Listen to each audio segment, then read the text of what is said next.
Welcome back to gossips garage. పోయిన చోటే వెతుక్కునే పనిలో పడ్డారు ఫ్యాన్ పార్టీ అధినేత. తనకు గతంలో అండగా నిలిచిన జిల్లా నుంచే పొలిటికల్ చేంజెస్ స్టార్ట్ చేశారు. కీలక నేతల్ని తప్పించి కొత్త వారిని నియమించే ఆలోచనలో ఉన్నారు. దాంతో ఈ మధ్య నిర్వహించిన సిక్కోలు జిల్లా సమీక్ష సమావేశానికి ఇద్దరు పెద్ద నేతలు డుమ్మా కొట్టారట. అయితే బాస్ మీటింగ్ పెడితే కూడా ఆ లీడర్లు ఎందుకు రాలేదన్న చర్చ పార్టీలో హాట్ టాపిక్ గా మారిందట.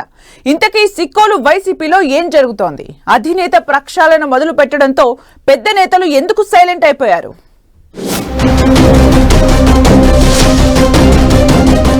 సిక్కోలు వైసీపీలో ప్రక్షాళనకు జగన్ ప్లాన్.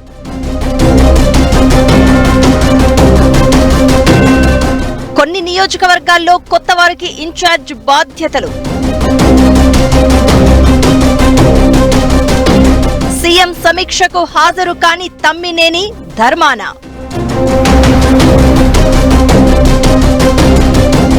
ఏపీ రాజకీయాలపై శ్రీకాకుళం జిల్లా ప్రభావం ఎక్కువగానే ఉంటుంది. జిల్లా ప్రజలు ఏ పార్టీకి పట్టం కడితే రాష్ట్రంలో అదే పార్టీ అధికారంలో ఉండడం సెంటిమెంట్ గా కొనసాగుతోంది. 2019లో శ్రీకాకుళం జిల్లాలోని 10 అసెంబ్లీ సీట్లలో 8 సీట్లు వైసీపీ గెలుచుకుంది. వైసీపీ అధినేత జగన్ కూడా అంతే రీతిలో జిల్లా నేతలకు ఒక డిప్యూటీ సీఎంతో పాటు మరో మంత్రి పదవి, శాసన సభాపతి పదవిని కట్టబెట్టారు. అయితే 2024 అసెంబ్లీ ఎన్నికల్లో వైసీపీ ఘోరంగా ఓడిపోయింది. జిల్లాలో 10కి 10 అసెంబ్లీ స్థానాల్లో వైసీపీ అభ్యర్థులు ఓడిపోయారు. ధర్మాన సోదరులు తమ్మినేని సీతారాం, సిదిరి అప్పలరాజు వంటి కీలక నేతలు ఓటమి పాలయ్యారు. ఓటమి నుంచి ఇప్పుడిప్పుడే తేరుకుంటున్న వైసీపీ పోయిన చోటే వెతుక్కునే పనిలో ఉందట. అందుకే సిక్కోలు జిల్లాలో నేతల మధ్య విభేదాలున్న నియోజకవర్గాలపై ప్రత్యేక ఫోకస్ పెట్టారట మాజీ సీఎం జగన్. ఒక్కో నియోజకవర్గంలో మార్పులు చేర్పులు చేయాలని డిసైడ్ అయ్యారట. ఇప్పటికే కుటుంబ వివాదాలతో వివాదాస్పద నేతగా ఉన్న దువ్వాడ శ్రీనివాసును టెక్కలి వైసీపీ ఇన్ఛార్జ్ బాధ్యతల నుంచి తప్పించి పేరాడ తిలక్ను నియమించింది వైసీపీ అధిష్టానం. ఇక వయోభారంతో పాటు గ్రూప్ రాజకీయాలతో ఇబ్బందులు పడుతున్న మాజీ స్పీకర్ తమ్మినేని సీతారామును కూడా ఆముదాల వలస బాధ్యతల నుంచి తప్పించి శ్రీకాకుళం పార్లమెంటు పరిశీలకులుగా నియమించింది వైసీపీ. ఆముదాల వలస వైసీపీ బాధ్యతలను చింతాడ రవికుమార్ కు అప్పగించింది. సిక్కోలు జిల్లాలోని మిగిలిన నియోజకవర్గాలపై కూడా వైసీపీ అధిష్టానం ఫోకస్ పెట్టినట్లు సమాచారం. ఉత్తరాంధ్ర రీజనల్ కోఆర్డినేటర్ గా ఉన్న విజయసాయి రెడ్డి జిల్లాలో పర్యటించి వాస్తవ పరిస్థితులను అధినేతకు వివరించారట. ముందుగా గ్రూప్ పాలిటిక్స్ ఉన్న నియోజకవర్గాల్లో ఇన్ఛార్జీలను మార్చడంపై దృష్టి పెట్టారట.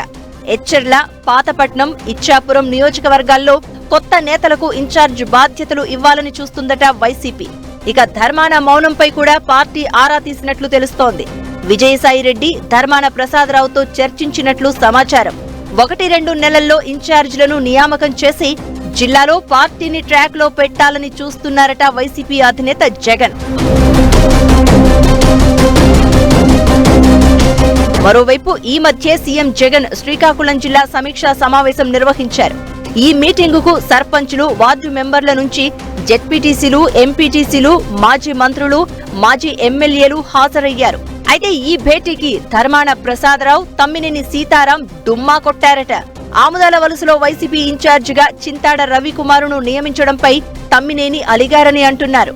ఆయన వచ్చే ఎన్నికల్లో తన కుమారుడికి టికెట్ ఇవ్వాలని కోరుతున్నారట. అంతేకాదు గత ఎన్నికల్లో తన ఓటమి కోసం కుట్ర చేసిన నేతకు పార్టీ పగ్గాలు అప్పచెప్పారు అన్న కోపంతో తమ్మినేని వైసీపీ సమీక్షకు రాలేదని అంటున్నారు.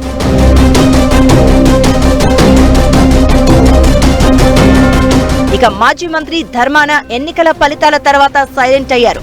ఆయనకు కానీ కుమారుడికి కానీ వైసీపీ శ్రీకాకుళం ఇన్ఛార్జ్ బాధ్యతలు అప్పగిస్తామని చెబుతున్నా ఆయన మాత్రం ఎటూ తేల్చడం లేదట. అయితే ధర్మాన తన దారి తాను చూసుకుంటున్నారని భావిస్తున్నారట వైసీపీ నేతలు. ధర్మాన మాత్రం ఎక్కడికి వెళ్లడం లేదని, త్వరలోనే పార్టీలో యాక్టివ్ అవుతానంటున్నారట. ఇలా ఇద్దరు నేతల గైర్హాజరు వెనుక వారి వారి కారణాలు ఉన్నాయట.